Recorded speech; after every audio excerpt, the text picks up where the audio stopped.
स्वागत है आपका शीतल जी एक बार फिर नई परख के मंच पर। आपका ध्यान मैं 2 अनूठे घटनाक्रम की तरफ खींचना चाहता हूँ। जी, उसमें पहला ये है कि भारतीय जनता पार्टी के तहत, इस निज़ाम के तहत सनातन धर्म के दायरे में और उसकी राजनीति में एक संग्राम चल रहा है। एक तरह का गृहयुद्ध दिखाई पड़ रहा है। एक तरफ भारत के एक शंकराचार्य हैं और दूसरी तरफ गोरखपीठ के जो महंत हैं, जो आजकल मुख्यमंत्री हैं, वो हैं। एक दूसरे से कह रहा है कि आप 24 घंटे के अंदर अपने आप को असली शंकराचार्य प्रमाणित कीजिए। दूसरा मुख्यमंत्री जी से कह रहा है कि आप 40 दिन के अंदर सच्चे हिंदू होने का प्रमाण पत्र दीजिए, वरना मैं आपको गैर हिंदू घोषित कर दूँगा। एक तरफ तो ये हो रहा है और दूसरी तरफ सड़कों के ऊपर नंगी जातिवादी राजनीति हो रही है और ये राजनीति कभी कहीं सामाजिक न्याय के नाम पर होती दिखाई पड़ रही है, कहीं हिंदू सरकार हमने बनाई है, लेकिन हमारे साथ ही छल किया जा रहा है, इस दावेदारी के आधार पर होती दिखाई दे रही है। इस परिस्थिति को आप किस रूप में देखते हैं? क्योंकि ये पूरी परिस्थिति अगर इसी तरीके से चलती रही, तो राजनीतिक गोटी किसकी लाल होगी, किसकी नहीं होगी, ये तो भविष्य बताएगा। लेकिन हमारे समाज की एकता का काफ़ी क्षय होगा, उसके ऊपर काफ़ी काफ़ी नुकसान होगा, उसका काफ़ी नुकसान होगा। जो भी हो, समाज में प्रतियोगिताएँ हैं, हायरार्की है, ऊँच-नीच है, सब है। इसके बावजूद सदियों से हम लोग इन्हीं परिस्थितियों के तहत रह भी रहे हैं।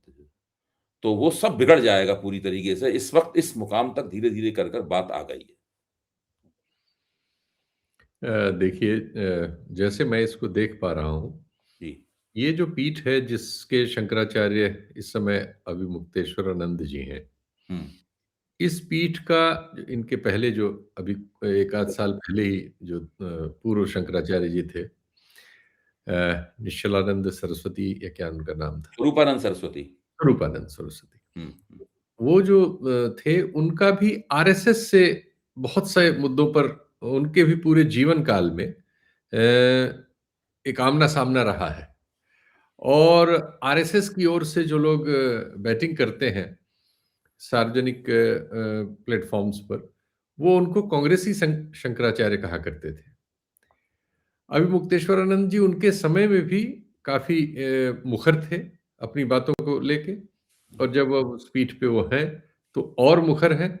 इतने मुखर बल्कि वो नहीं थे, ये बहुत एक्टिव भी हैं और फिज़िकली भी उनका थोड़ा-सा दूसरी तरह का फ़िज़िक था, बहुत मोटे से थे वो और बैठे रहते थे।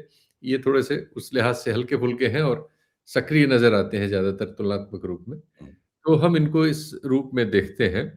तो एक तो ये कि ये बात पुरानी है, आरएसएस और इस पीठ के बीच एक लगातार एक ऐसी परिस्थिति है जिसमें वो आमने-सामने हैं एक तरह से।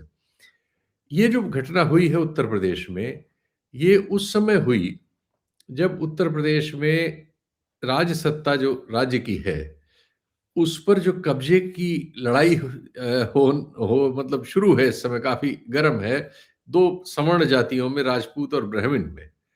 उसकी बहुत सारी घटनाएँ एक दूसरे से जुड़ती हुई आस-पास आ गई थी। और मुख्यमंत्री चूँकि राजपूत जाति से आते हैं, लेकिन वो अपने को सन्यासी घोषित उन्होंने कर लिया है, लेकिन सब जानते हैं कि वो राजपूत जाति से हैं, उत्तराखंड के हैं। उनका असली नाम भी बहुत सारे लोग इस्तेमाल करते रहते हैं।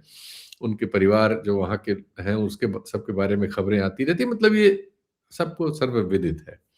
और वो अपनी राजनीति में करते भी ऐसा है कि राजपूत जाति के बहुत सारे अपराधियों को, जिनको राजनीति में प्रवेश मिल जाता है हमारे यहाँ सभी को, उन सबको संरक्षण देते हुए मिलते हैं। ब्यूरोक्रेसी वगैरह में, नियुक्तियों वगैरह में उन पर ये आरोप लगते ही रहते हैं कि वो जहाँ संभव हो पाता है, राजपूत उतने आईएएस वगैरह नहीं हैं, लेकिन जहाँ वो प्रमोट वगैरह भी कर सकते हैं, थानों वगैरह में जहाँ संभव हो पा रहा है, वो उनकी नियुक्ति करते हैं, उन पर ये सब आरोप भी हैं।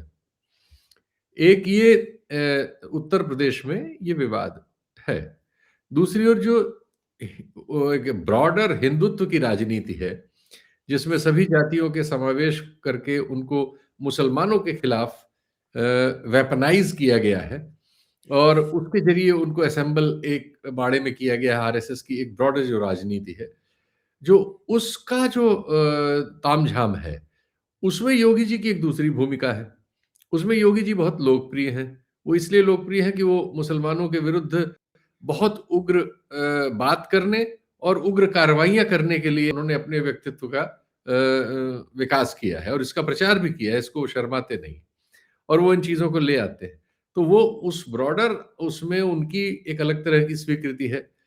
लेकिन उत्तर प्रदेश में वो प्रशासनिक प्रमुख भी हैं, मुख्यमंत्री हैं, तो यहाँ प्रशासनिक उनके कामकाज से जो नीचे असंतोष फैलता ही फैलता है। दूसरी बार मुख्यमंत्री बने हैं लगातार, ये बहुत दिनों बाद उत्तर प्रदेश में ऐसा हुआ है। तो उससे जो असंतोष है, भ्रष्टाचार है, तरह-तरह की परेशानियां हैं, पुलिस का अत्याचार है और आर्थिक संकट है ही है। उत्तर प्रदेश कोई आर्थिक रूप से बहुत बेहतर राज्य नहीं है। ज्यादातर लोग गरीब हैं। जातियों वगैरह के विभाजन पे जिस पे आपने बात की वो समस्या है ही है। यहाँ सामाजिक न्याय की राजनीति करने वाले दल भी बहुत प्रभावशाली हैं, सत्ता में रहे हैं लंबे समय तक। ये ऐसा राज्य है जहाँ दलित मुख्यमंत्री अनेक बार रही हैं और पिछड़ी जाति के मुख्यमंत्री रहे इधर पिछले 30-35 सालों में, तो ये बहुत एक्टिवली हुआ है और उनके जो दल हैं वो यहाँ प्रमुख दल हैं। अभी लोकसभा में उन्होंने इनको हराया तक है। ये सारी सच्चाइयां एक साथ एक जगह पर हैं। उसमें अब एकाएक ये विवाद जो हुआ, तो अभी मुक्तेश्वरानंद जी का लोगों ने उनका पुराना नाम और उनके कहाँ के रहने वाले हैं, किस गोत्र के हैं, वो सब ढूंढ के इस लड़ाई में सब बाहर आ गया। तो ये लड़ाई धीरे धीरे एक्चुअली ये जो पावर है, पावर आई है मुसलमानों के खिलाफ, हिंदुओं को इकट्ठा करके उनके भीतर ये बता के कि मुसलमानों से डरा के ये पावर प्राप्त की गई है और इसको एक राजनीतिक हथियार में बदल के और इसका प्रचार प्रसार करके पावर को सुरक्षित करने की कोशिशें हुई हैं। अब जब वो सुरक्षित सी लगती है तो उसमें हो ये रहा है कि जो ऊपर के दूसरे संगठित कम्युनिटी वाइज जो संगठन है जातियों के आधार पर, उनकी लड़ाई अब सामने आ गई है। चूंकि वो सत्ता को बहुत देर तक खाली बर्दाश्त नहीं कर सकते, ये हमेशा रहता है, ये हमेशा होता रहा है, कांग्रेस के जमाने में भी और अब भी। इस लड़ाई ने इस घटना को जो शंकराचार्य जी के साथ घटी, उसको आग में घी वाला काम किया और एकाएक इनकी स्वीकृति उतनी बड़ी नहीं थी, लेकिन इस विवाद में एक पूरी सवर्ण जातियों के एक प्रमुख जाति जो ब्राह्मण है, उसके बहुत सारे लोगों का समर्थन एकाएक उनकी ओर जाता हुआ नजर आया और उसमें से बहुत सारे लोग, और उसको रोकने की कोशिश की गई बीजेपी के सांगठनिक आरएसएस के सांगठनिक ढांचे की ओर से, लेकिन वो उस तरह से सफल नहीं हुआ और मामला तूल पकड़ गया है एक्चुअली। उसी बीच ये दूसरी घटना हो गई कि यूजीसी का एक प्रपत्र आ गया, रेगुलेशन, जो कोर्ट के आदेश सितंबर 2025 के आदेश से, सुप्रीम कोर्ट के आदेश से 8 हफ्तों में जारी होना था सारे स्टेक होल्डर से बात करके, और उसमें एक संसदीय समिति जिसके अगुआ दिग्विजय सिंह थे और जिसमें से करीब 70% सांसद एनडीए के ही हैं और सवर्ण सांसद भी 7 या 9 है। इन सब का मिला जुला एक सुझाव यूजीसी की ओर गया था। उसके आधार पर एक परिपत्र आ गया। उस परिपत्र के आने के साथ उत्तर प्रदेश में जो पहले से इस जाति युद्ध में उबल रहा था, एकाएक उसको एक दूसरी चीज मिल गई लड़ने के लिए और उसने पिछड़ी, दलित और आदिवासी जातियों को दिए गए उसमें जो उनके छात्रों के साथ भेदभाव वगैरह होता है, इसकी सुनवाई 19 से चल रही थी। एक पीआईएल दाखिल हुई थी 2 आत्महत्याओं पर, एक पायल तड़वी नाम की लड़की मुंबई में, महाराष्ट्र में, और एक रोहित वेमुला जो बहुत प्रसिद्ध मतलब वो चर्चित घटना, प्रसिद्ध क्यों कहें, चर्चित घटना थी। इन दोनों के परिजनों ने, उनकी माताओं ने एक्चुअली पीआईएल दायर की थी और उसकी सुनवाई चल रही थी। उस सुनवाई में बहुत सारी चीजें यूजीसी से रिपोर्ट से ये सब आ रही थी और उसके बाद एक जुडिशियल प्रोसेस बन गई थी, जिस प्रोसेस में यह था कि 2012 में इसकी एक जो व्यवस्था की गई थी वो अपर्याप्त मानी गई और नई और बेहतर व्यवस्था करने के लिए यूजीसी को निर्देशित किया गया था। यूजीसी ने अपने हिसाब से ऑब्वियसली शिक्षा मंत्री के हस्तक्षेप, शिक्षा मंत्रालय के हस्तक्षेप और हो सकता है पूरी कैबिनेट, पूरी सरकार के सोच समझ से, क्योंकि ऐसे तो यहाँ कुछ होता नहीं है, वो परिपत्र जारी किया और उससे एकाएक बहुत सारे तत्व जो इस दौर में बहुत से अनेक कारणों से असंतुष्ट या संतुष्ट हैं और अलग अलग तरह के रोल करते हैं, वो उनके अंदर जो असल है असल ये है कि हमारे इस जातिवादी समाज में श्रेष्ठता का भाव सवर्ण जातियों में बेपनाह है, और उसको लेके बहुत सारी घटनाएं हर समय घटती रहती हैं, और उसको लेके समाज में संतोष असंतोष हर समय अलग अलग रूप में विद्यमान रहता है। अभी आज जब मैं आपसे बात कर रहा हूँ, बिहार से एक खबर आ रही है कि एक महादलित परिवार की 91 वर्षीय वृद्धा की मृत्यु हो गई। उसके शव को तमाम आप कह सकते हैं कि सवर्ण जातियां या पिछड़ी जातियों के कुछ लोगों ने मिलके उसको शवदाह के लिए जाने नहीं दिया, रास्ते में रोक लिया। एक चौराहे पे ही भीड़ जुट गई, दोनों पक्ष आमने सामने हो गए। अल्टीमेटली उस कस्बे के चौराहे पर उसका शवदाह हुआ, और प्रशासन इस समय बड़े तनावग्रस्त स्थिति में है। ऐसी असंख्य घटनाएं हैं जो दलितों, आदिवासियों या कमजोर तबकों के साथ घटती रहती हैं। तो जाति हमारे समाज में, और जाति की श्रेष्ठता और जाति का पिछड़ापन और जाति का दंश, जाति के आधार पर भेदभाव, ये सब हमारी रियलिटीज है। लेकिन हम जब कोई धारा बहती है, तो चूंकि हमारे समाज का ढांचा ऐसा है कि उसमें पावर जहाँ है, जहाँ शक्ति है, जहाँ साधन है, जहाँ धन है, जहाँ ब्यूरोक्रेसी है, न्यायपालिका है, मीडिया है, इस सब में एक धारा चलती है। वो धारा प्रभुत्ववादी धारा है। वो इस देश के सवर्ण जातियों के हाथ में है। तो उसने एकाएक आनन फानन में कोर्ट में भी, सुप्रीम कोर्ट में, उस सुप्रीम कोर्ट के ही फैसले के खिलाफ सुप्रीम कोर्ट में एक पिटीशन भी चली गई, स्वीकृत भी हो गई, फटाफट उसकी सुनवाई भी हो गई, और अपने ही फैसले को पलटते हुए उसी बेंच ने स्टे भी दे दिया, और ऐसी बातें कह दी जो समझ में ही नहीं आ रहा कि 2019 से वो क्या सुनवाई कर रहे थे। इसके पहले के उनके आदेशों में क्या था, तब की उनकी टिप्पणियां क्या थी। इसी सितंबर में उन्होंने लिखित आदेश किया है कि 8 हफ्ते के भीतर सारे स्टेक होल्डर से बात करके आप इसका परिपत्र जारी करें। और जब परिपत्र जारी हो गया तो आपको उसमें इतनी कमियां नजर आई कि तुरंत आपको स्टे करना पड़ा। खैर, अब इस सबसे एक बड़ी बहस हो रही है। इस घटना से एक बड़ा उलटफेर हुआ।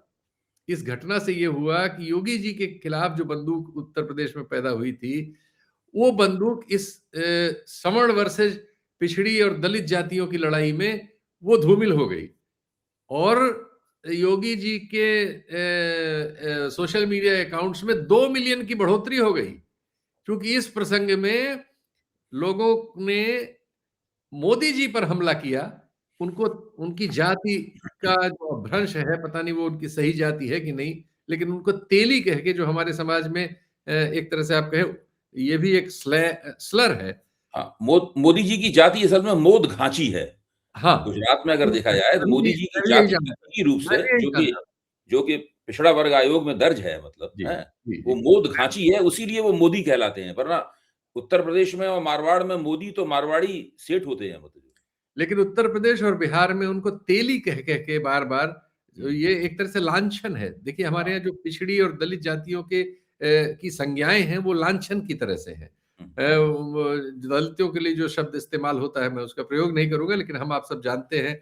और सभी जातियों के लिए, उनके लिए एक उनके नामों में उनके जो संज्ञाएँ हैं, वो सब उनको एक तरह से एक अलग तरह की प्रताड़ना वो देती हैं। तो और वो प्रताड़ना देने के लिए पैदा हुई हैं, इतिहास में कब, कैसे, कहाँ, वो अलग चीज़। तो वो सब उनको कहा गया। उनके जो शिक्षा मंत्री हैं, वो भी चूँकि पिछड़ी जाति के होने का दावा करते हैं, अपने को कुर्मी कहते हैं, लेकिन लोग उस पर भी तमाम तरह की चीज़ें निकाल रहे थे कि कुर्मी नहीं है, ये है, वो है। खैर, उनको भी असंख्य गालियाँ मिली और बहुत उनके खिलाफ विभत्स बातें हुई। कुल मिला-जुला के ये हुआ, इसमें योगी जी को बेनिफिट हो गया कि उन्होंने तो कुछ बोला नहीं, और ये माना गया कि ये जो चीजें हैं, ये जो आया है, ये पिछड़ी जाति के लोग लेके आए हैं। चूंकि मोदी भी को तेली कहा गया, पिछड़ा, और शिक्षा मंत्री को भी ओबीसी माना गया, जबकि योगी जी सवर्ण हैं, राजपूत हैं। तो बेनिफिट ऑफ डाउट, और इसका विरोध करने वालों में राजपूत और ब्राह्मण ही सबसे आगे थे, और तो इसलिए वो एकाएक वो मामला थोड़ा दब गया। लेकिन वो बयान जो अभी आप बता रहे हैं, उस बयान से फिर से उसमें गर्मी पैदा करने की कोशिश होगी।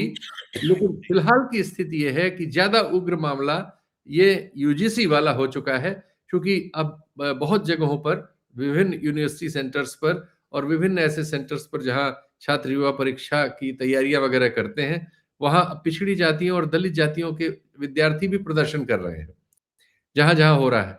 कई बार एसोसिएशंस में पिछड़ी और दलित जातियों के वकील इस फैसले के खिलाफ बोल रहे हैं।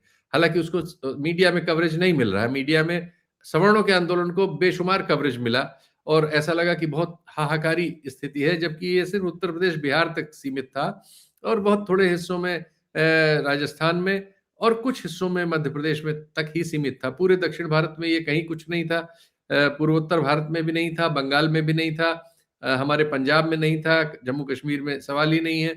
तो एक बहुत बड़े हिस्से में इसका कुछ मतलब नहीं था। लेकिन ये सिर्फ 2 राज्यों में और मीडिया में बहुत बड़े पैमाने पर था। नोएडा चैनलों वगैरह में असंख्य बहसें इस पर हुई और अखबारों में खूब छपा और वो सुप्रीम कोर्ट ने भी तुरंत ही उसको ले लिया और तुरंत ही डिसाइड भी कर दिया। इस सब से कुल मिला जुला के और उधर उसकी फिर खुशी मनाई गई, अपना विजय जुलूस भी उधर निकले, गुलाल वुलाल खेला गया सवर्ण जातियों की ओर से। ये कुल मिला जुला के इस समय लड़ाई जो है पिछड़ी जाति और दलितों के बनाम सवर्ण जातियों की ज्यादा प्रमुखता पा गई है। जो लड़ाई शंकराचार्य जी और योगी जी के बीच थी वो नेपथ्य में चली गई है, वो बयान तक सीमित है, उसके पीछे कोई जनमानस नहीं उस तरह से जुटा हुआ है, लेकिन वो फॉल्ट लाइंस तो मौजूद है। पावर के लिए ठाकुर ब्राह्मण की लड़ाई उत्तर प्रदेश में जब भी थोड़ी बहुत स्थिरता सी नजर आएगी, जो भी सीट पे होगा उसकी जो जाति होगी उसके विरुद्ध वाली जाति उसके वो असंतुष्ट मिलेगी, वो मीडिया वालों को कहीं लीक करेगी कहीं कुछ। अब तो मीडिया उस तरह से बचा नहीं, वरना एक जमाने में इस तरह से लीक उक करके बहुत सारी खबरें दी जाती थी। फिर भी जो भी जैसा मीडिया बचा है उसमें वही काम हो रहा है। तो ये एक परिस्थिति हमारे समाज की हमारे सामने है। बहुत सारी हमारी फॉल्ट लाइंस हैं। अब हम जब धर्म की राजनीति बड़े नंगे तौर पर कर रहे हैं, जब मुख्यमंत्री आसाम के खुलेआम कह रहे हैं कि अगर मियाँ रिक्शे वाला है तो उसको 5 रुपए की जगह 4 रुपए देना, उसको सताओ, उनको भगाओ, इस तरह की बातें कर रहे हैं। जो लीडर अपोजिशन है बंगाल में, वो खुलेआम मुस्लिम के खिलाफ, मुस्लिम्स के खिलाफ ऐसी बातें कह रहे हैं जो गैर कानूनी भी हैं, गैर संवैधानिक भी हैं और लगभग वो नरसंहार के आह्वान करती हुई बातें हैं। ऐसे हम जानते हैं कि एक एमएलए उनके हैदराबाद के हैं जिनकी बड़ी सभाएं कराई जाती हैं, वो तो अपनी सभा माँ की गाली और बहन की गाली से ही शुरू करते हैं, माइक पर हजारों लोगों के सामने। और हाँ, और इस सब पर किसी को कोई आपत्ति नहीं होती समाज में। हमारा समाज कमाल है, बहुत ऐसी बातों पर एकदम उबल पड़ता है जिनका बहुत स्पष्ट नहीं होती, लेकिन और ऐसी खुलेआम ऐसी चीजों पर उसको कोई फर्क नहीं पड़ता।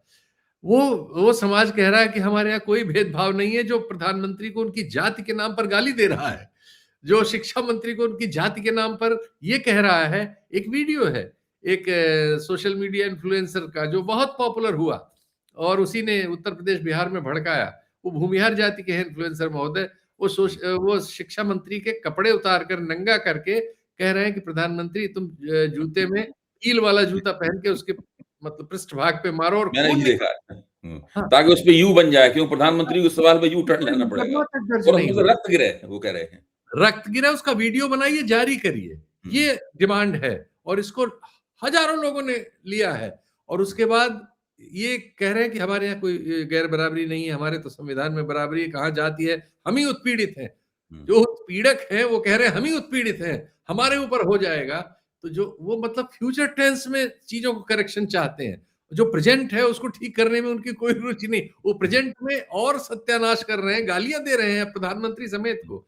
आश्चर्य है कि इन्हीं प्रधानमंत्री पर जेएनयू में 10-12 बच्चों ने मुश्किल से, वो जो जमानत नहीं मिली थी एक जेएनयू के लड़के को, उस पे नाराज होके नारे वारे कुछ लगा दिए थे और मोदी जी के बारे में भी कब्र खुदेगी वाला नारा लगा दिया। हुँ, उस पर मुकदमा दर्ज हो गया।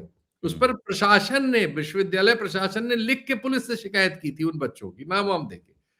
यहाँ सैकड़ों जगह वीडियो दर वीडियो उपलब्ध है जिसमें कब्र खोदी जा रही है प्रधानमंत्री की। कहीं कोई मुकदमा किसी को दर्ज करने की कोई आवश्यकता नहीं। तो हम बड़े कमाल समाज हैं और हम कब किस बात से उत्तेजित हो जाएं और कब एकाएक हमारे सारे चैनल सब परेशान हो जाएं, जिस बात से सारा मीडिया परेशान हो जाए, कोर्ट परेशान हो जाए, ब्यूरोक्रेसी परेशान हो जाए, पॉलिटी परेशान हो जाए। आश्चर्यजनक ये हुआ इस परिघटना में, जिसका उल्लेख मैं बहुत करना चाहता हूं कि बीजेपी के ज्यादातर सांसद पिछड़ी जातियों के, हुँ, पिछड़ी दलित और आदिवासी जातियों के मिला के जो सांसद हैं बीजेपी के, वो सवर्णों से ज्यादा है। मंत्री भी हैं, तमाम हैं। इनमें से किसी ने इस सवाल पर अपने समाज के पक्ष में या इस फैसले पर या यूजी शिक्षा मंत्री ने एक बार बोला था, लेकिन वो अंतिम था। लेकिन इसी पार्टी के सवर्ण जातियों के लोगों ने, जैसे गिरिराज सिंह जो मंत्री भी हैं, सांसद भी हैं, वो खुलेआम इसके खिलाफ थे। इसको सनातन का विरोध बता रहे थे। मोदी जी के खिलाफ षड्यंत्र बता रहे थे। उन्हीं की सरकार ने जो परिपत्र जारी किया है, उन्हीं के शिक्षा मंत्रालय के एक उपादान ने, उसके बारे में वो कह रहे थे कि सनातन के खिलाफ षड्यंत्र है। और एक ब्रजभूषण शरण सिंह नेता है, जिनके पुत्र सांसद हैं, वो पिता पुत्र दोनों इसके खिलाफ आंदोलन करने उतरे हुए थे। लेकिन हमने पिछड़ी जाति के इन पार्टियों के लोगों को कहीं रोहित वेमुला या पायल तड़वी या ऐसे असंख्य बच्चों के की समस्याओं पर एक शब्द बोलते, एक ट्वीट करते, इस पर अपनी राय रखते उन्हें नहीं पाया। ये आश्चर्यजनक है। ये समाज की अजीब रियलिटी है।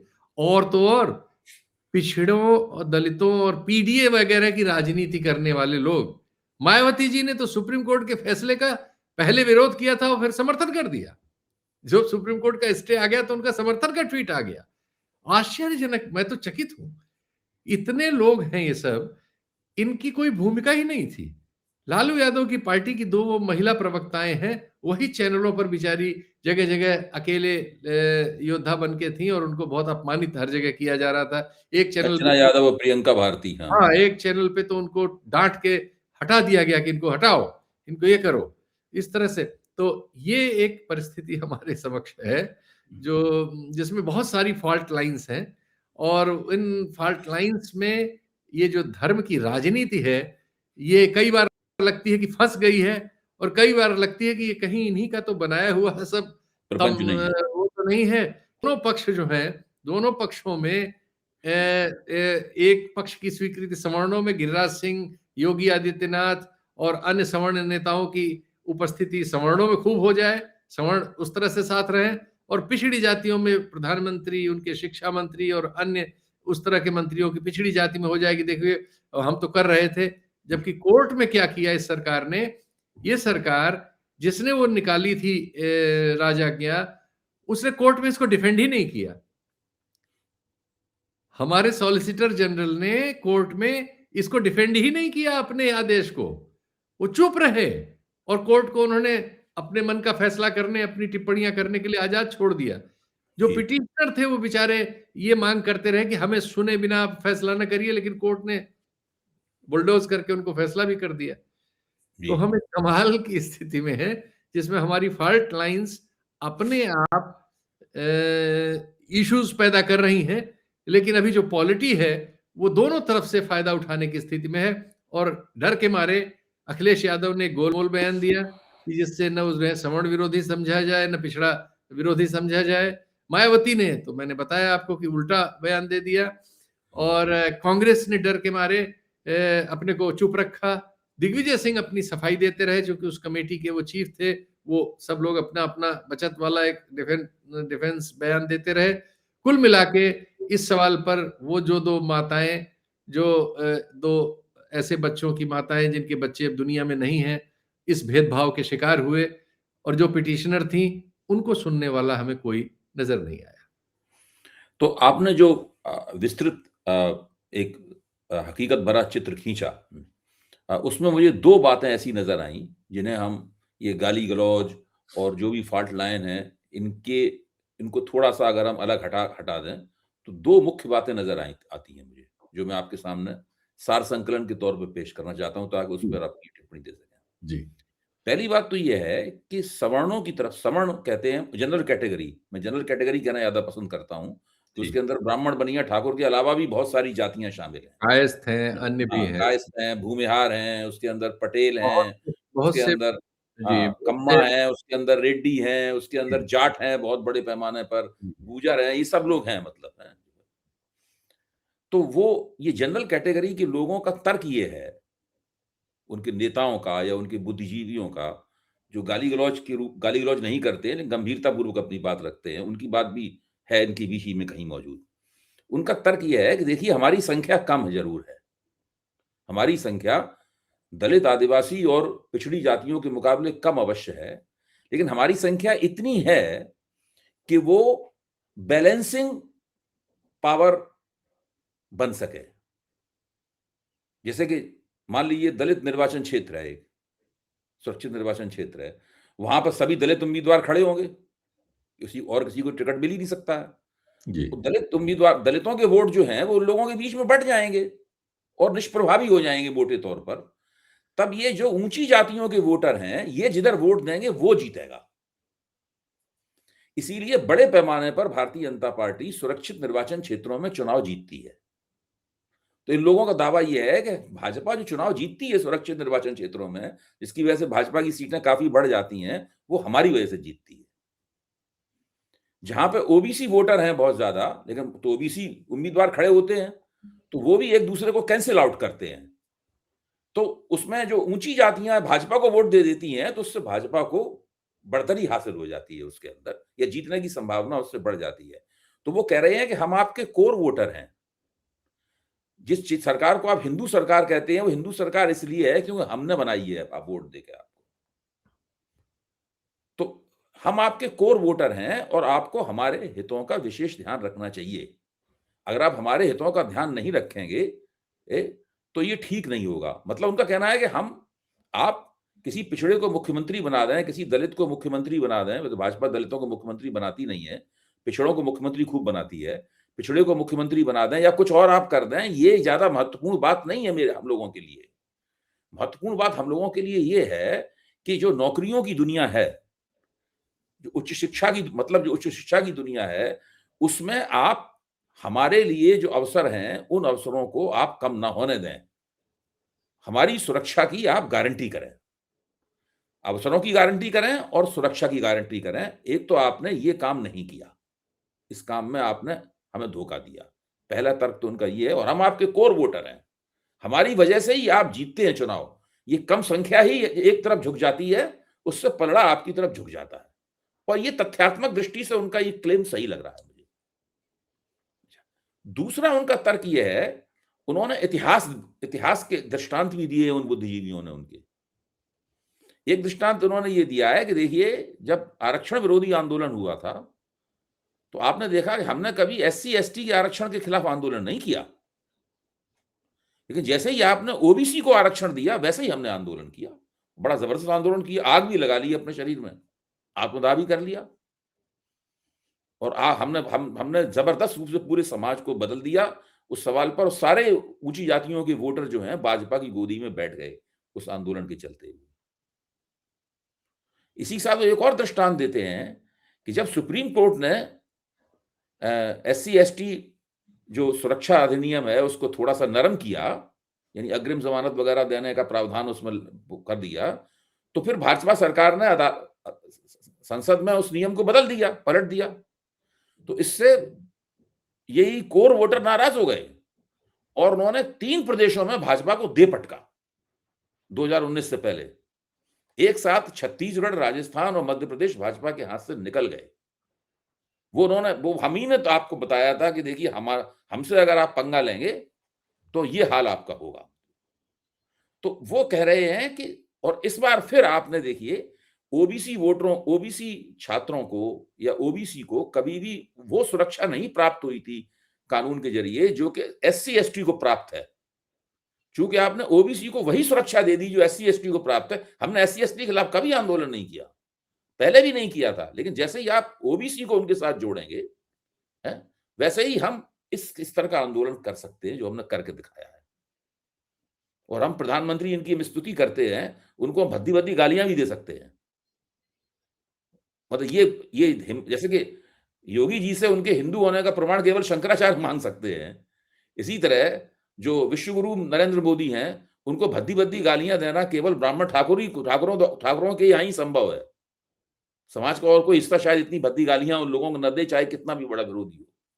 वो स्तुति भी कर सकते हैं और हम गाली गलौज भी कर सकते हैं, आपको मतलब ठिकाना भी लगा सकते हैं। ये उन्होंने एक पूरा तर्क शास्त्र अपना उन्होंने पेश किया है, और जो वो करके दिखा रहे हैं, वो कहते हैं हमने पहले भी करके दिखाया है। अगर ओबीसी को आपने नौकरियों में आरक्षण दिया तो हमने उसके खिलाफ कितना जंगी आंदोलन किया। और हमने अपनी राजनीतिक निष्ठाएँ बदल दी उस सवाल के ऊपर। आपने फिर ओबीसी को वही रक्षा दी। एससी-एसटीज़ हमें कोई ज़्यादा गुरेज नहीं है। उनको तो पहले भी आरक्षण मिला हुआ था, हमने कभी उसके खिलाफ आंदोलन नहीं किया। हमने एससी-एसटी को जो सुरक्षा दी गई थी, उसके खिलाफ भी कभी कोई आंदोलन नहीं किया। लेकिन अगर आप ओबीसी को हमारे खिलाफ खड़ा करेंगे, तो उससे एक और बात निकल के आती है, जो मैं आपके सामने रखूँगा। ऐसा मुझे लगता है कि भारत में सत्ता की जो प्रतियोगिता है, सामाजिक सत्ता की और राज सत्ता की जो प्रतियोगिता है, वो मुख्य रूप से जनरल कैटेगरी और ओबीसी कैटेगरी के बीच हो रही है।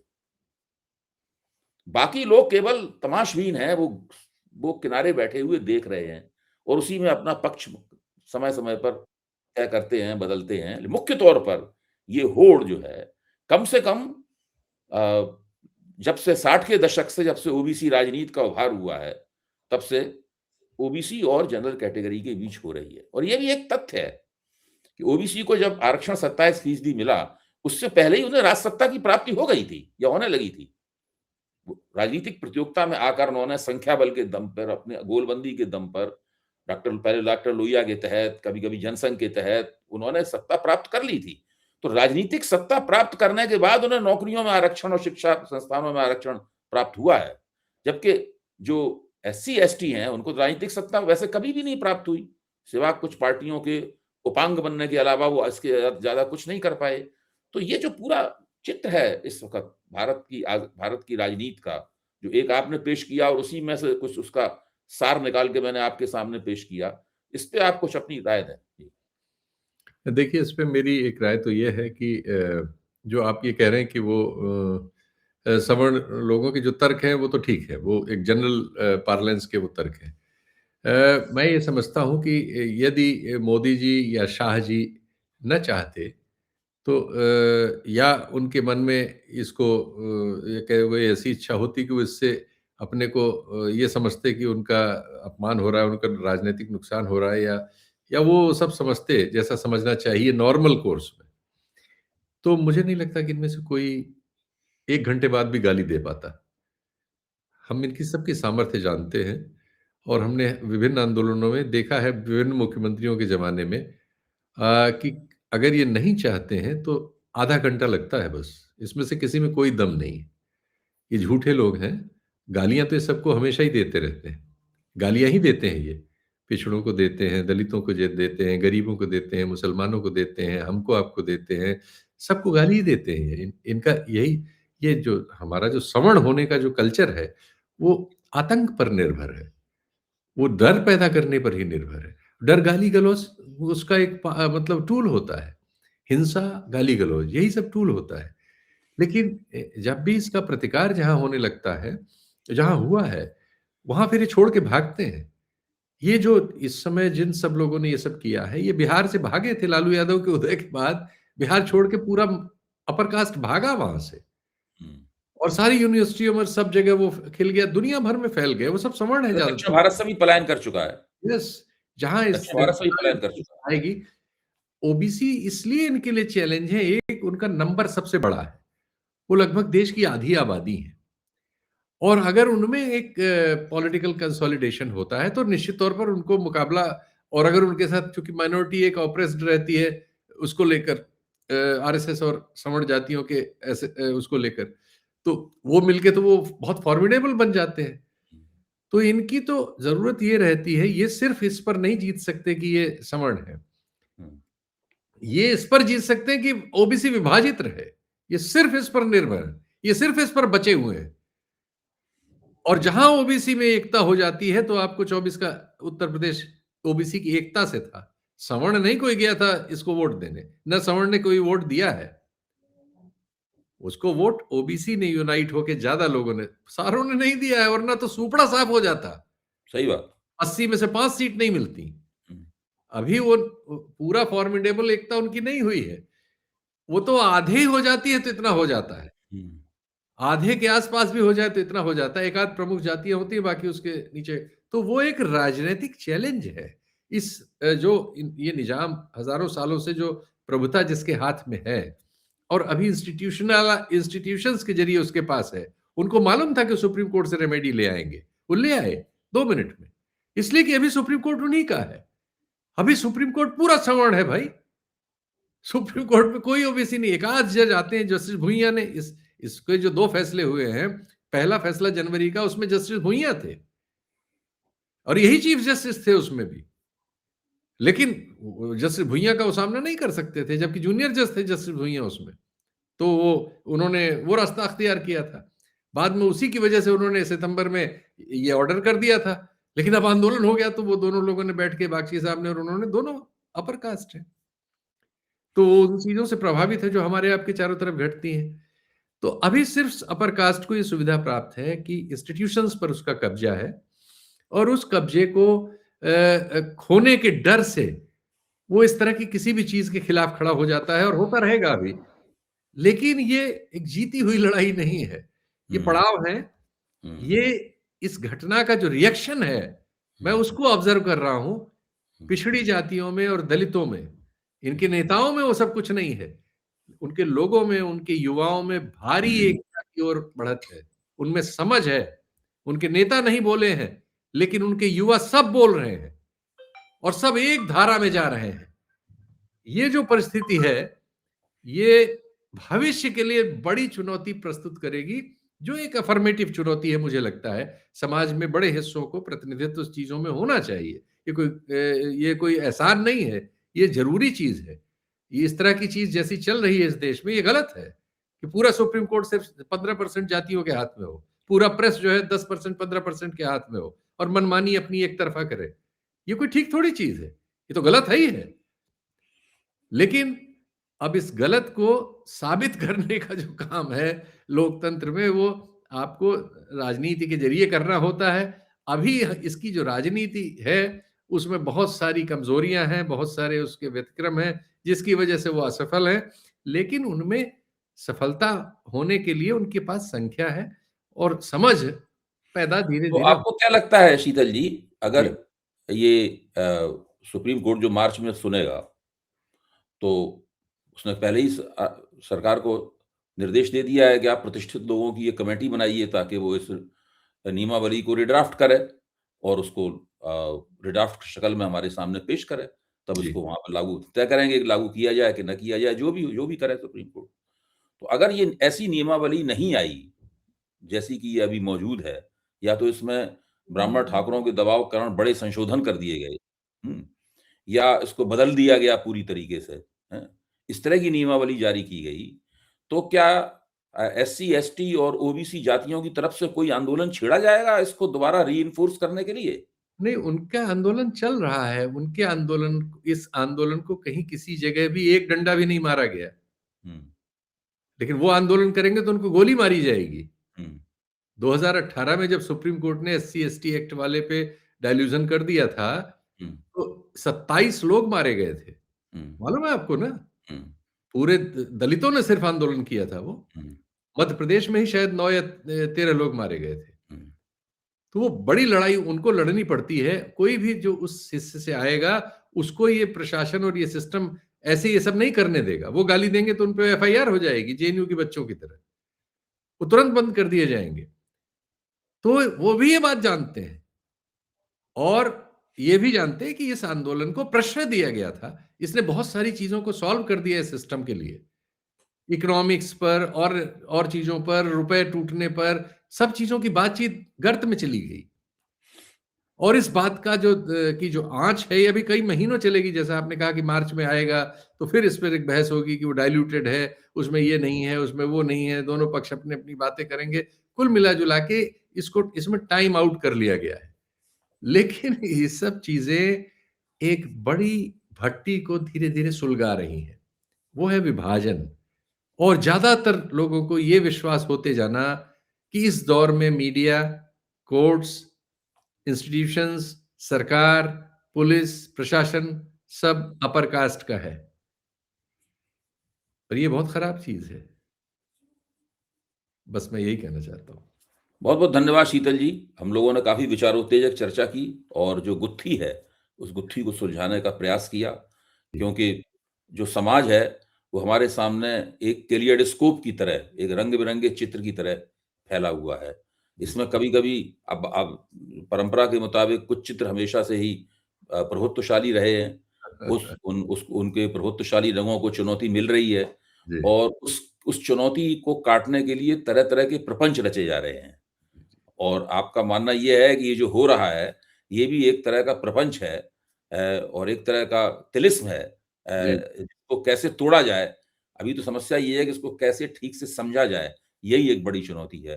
तो जी, आपकी वार्ता ने इसको समझने के लिए कुछ सुराग हमें प्रदान किए हैं। बहुत-बहुत धन्यवाद। अभी इसके ऊपर हम लोगों को बहुत बार चर्चा करनी होगी और मैं बार-बार आपको तकलीफ दूँगा ओह और वेलकम। बहुत निवेदन है अच्छा। कि आप आएँ और नई आपके साथ तरह के बात प्रश्नों करके के लिए हमेशा इन ज्ञान इन संवर्धन होता गुत्थियों को सुलझाने का हमारे साथ प्रयास करें। है। जी, बहुत-बहुत नमस्कार, धन्यवाद। नमस्कार। जी।